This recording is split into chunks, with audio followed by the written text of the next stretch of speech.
Hopefully you guys can see me. This is not the best location, but it's all I have right now. I'm trying to use, this is a ring light. It's really freakishly bright, yeah. A mirror within a mirror. Just wanted to maybe catch up with you guys. I know it's been a very long time. But I'm wearing a cute outfit. Sparkly rainbow hat for Pride Month. Because I literally have not had any time to do any kind of Pride things this year at all. So that kind of makes me a little down. I don't even know if I'll even be able to make it to the drag show that's coming. I really would like to go. I just wanted someone to go with me. But, you know, shoulda, woulda, couldas from everybody that I know. Or they never show up, so. I kind of wanted to talk to you, catch you guys up, talk about a few things that's been happening. Hopefully my phone can handle it. If not, I will, this will be like a part one. If this happens to die while I'm talking to you guys, then I'll just upload this, hopefully on my channel, and then do a part two right after it. So that way you guys can kind of see. Also, I'm taking the last bit of string cheese from my fridge.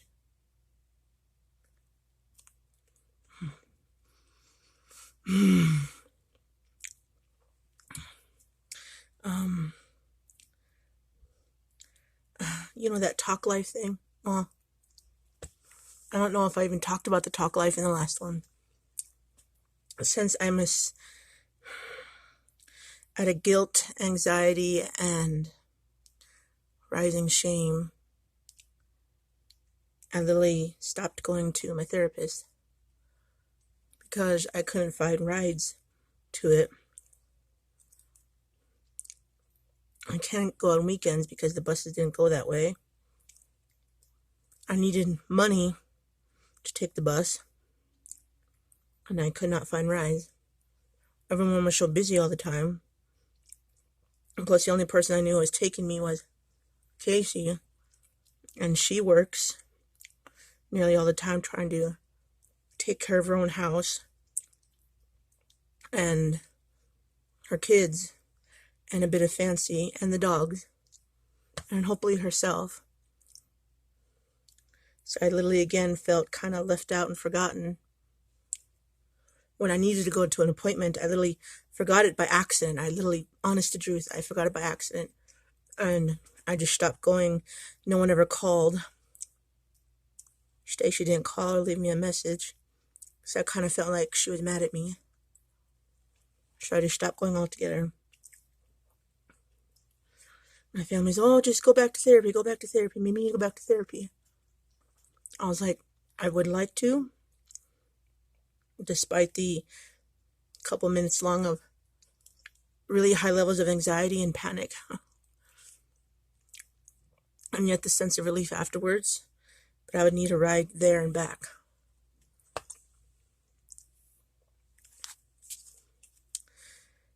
I don't do too bad getting to places, but once I need to find a ride home, it's a little harder for me because I can really not find which area the bus comes and takes me, and then I get lost because Broadway is so huge, and South Broadway and North Hill and South Hill or whatever.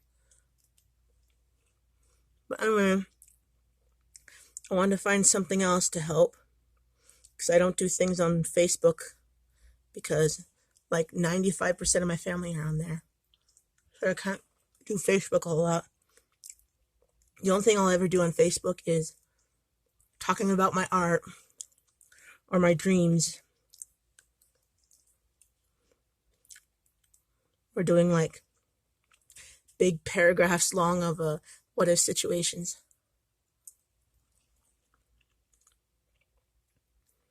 And I just don't want to expose my family to my demons right now, or anytime soon, or at all. Because part of me thinks that they won't understand. They'll only lecture me and tell me the crappiest, hurtful, and insensitive, and ignorant, and uncaring responses. So I decided to go online and look up something. I saw something called Talk Live. And I was like, oh, is that just, what is that? It's basically people with mental and emotional issues, and they can just post randomly multiple times a day. And chances are, you just post it under whatever topic it's under. Is it all about family, relationships, job, mental health? You can send positive stuff. You can send poems. Bad thing is you can't send a whole lot of pictures, so no dick pics. I was like, okay, I'll try this for a little bit. If I don't exactly get anyone to talk to or any friends made, I'll just uninstall it and go back to therapy.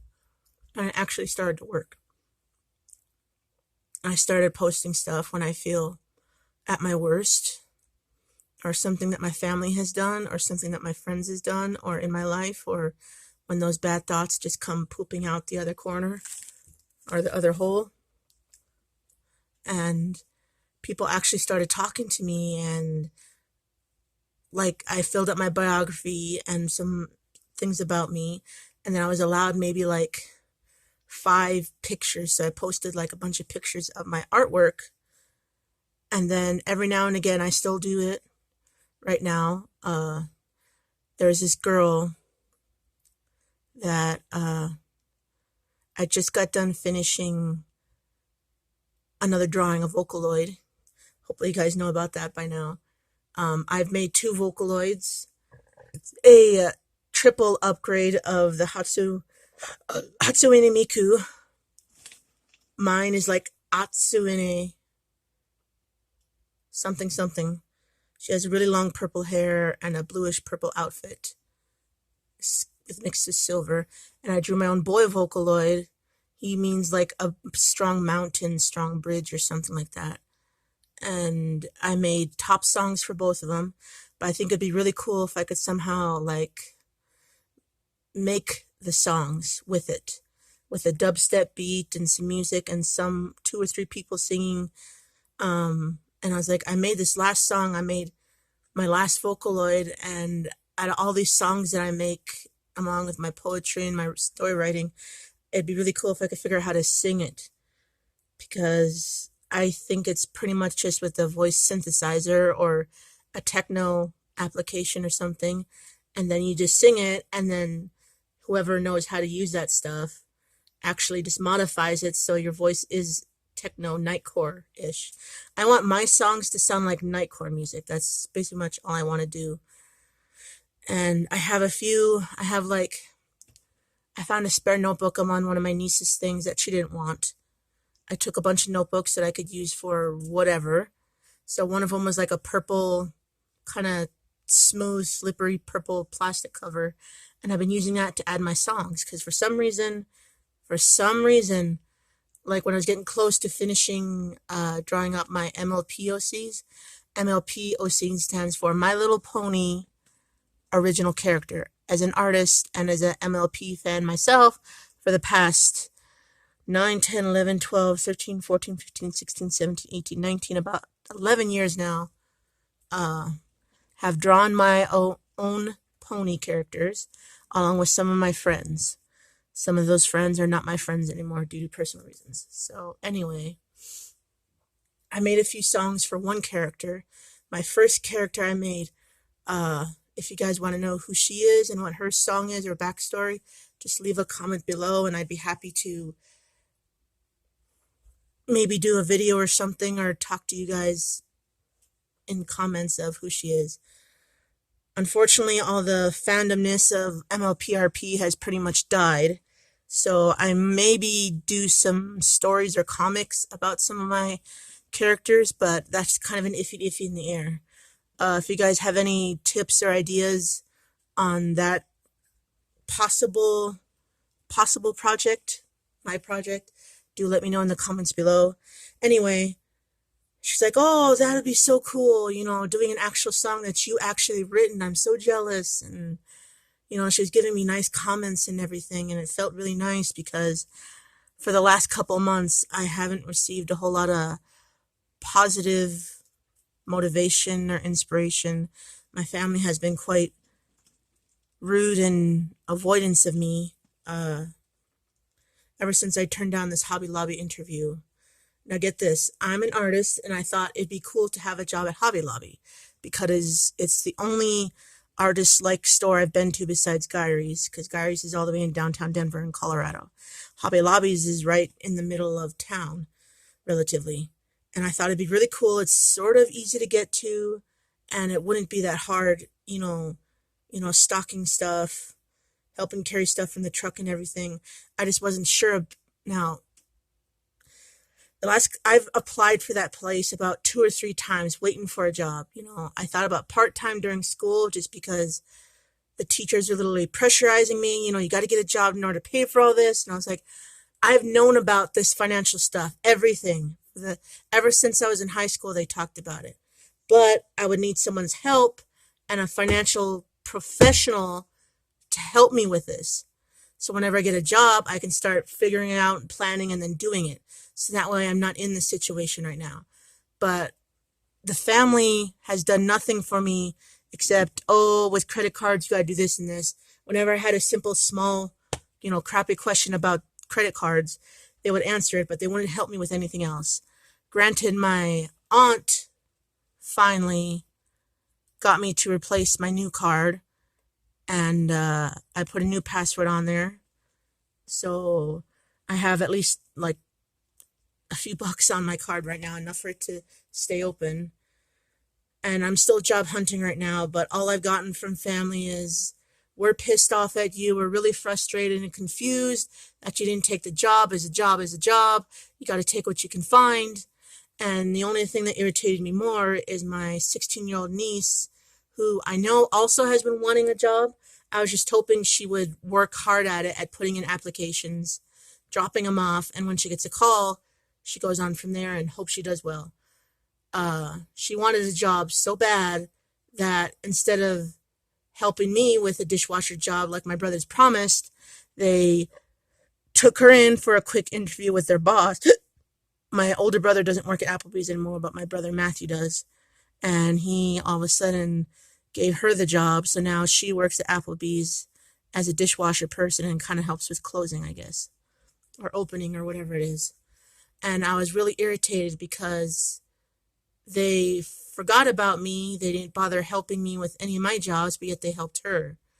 So I kind of felt like a lost cause, unworthy of any kind of restaurant job right now.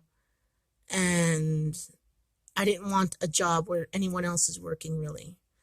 If I'm going to get a job, I'd rather earn it by myself and ask for help within the building that I'm working in. So irritated, I get more. My aunt made this, not my aunt, my older brother, Michael, made this huge-ass group chat that I've since deleted the conversation, where we can keep up with each other instead of just sending letters or calls, or whenever they do come to visit Minot, they can hang out with us. The last time my older brother, Michael, which I do respect him and still kind of love him, last couple times I wanted to hang out with him was to, go to the mall, come play hacky sack with me, or do you want to just go outside for a smoke? He would always just say, nope, I'm busy, I'm pretty tired, I just want to sit here and drink. Or I would come in from wandering outside after having a mental anxiety attack or something, and I'd stand, and no one even noticed I was gone, which hurt more. But then when I come back inside, people would not even notice I'm there. So I'd stay quiet for a little while, and then if I get into a game, I just stay quiet for the whole time. So again, lately, the feeling of being a half ghost child and an ancient being from another world is just filling me up and up and up, and I'm not liking it.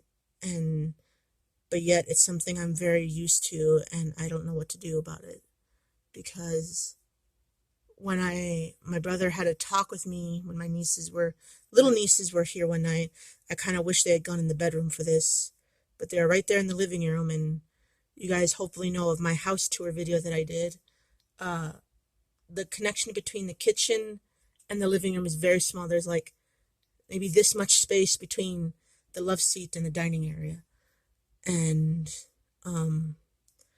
he seemed like he was getting pretty drunk already. He was already tipsy, and yet he had the conversation again with me that he was frustrated, and he was very upset with me that I didn't take the job, you know, and he talked to me about my dreams, which none of them know about anymore. I don't care to explain to them because they won't understand. And I just feel like it'd be a lost cause.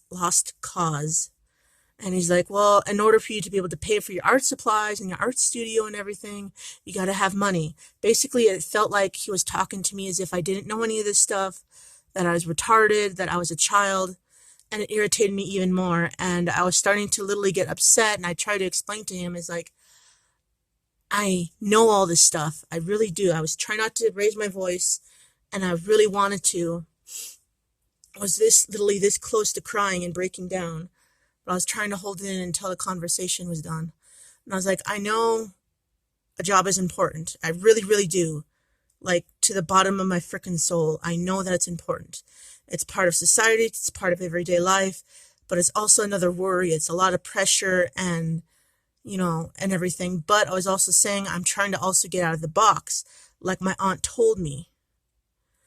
And I know there's the fast food places or a gas station or a restaurant job is some of the mediocre jobs. And I was like, I'm trying to fight that normalcy, that normal statistic, and go something that I want. But apparently to them, what I want doesn't really matter.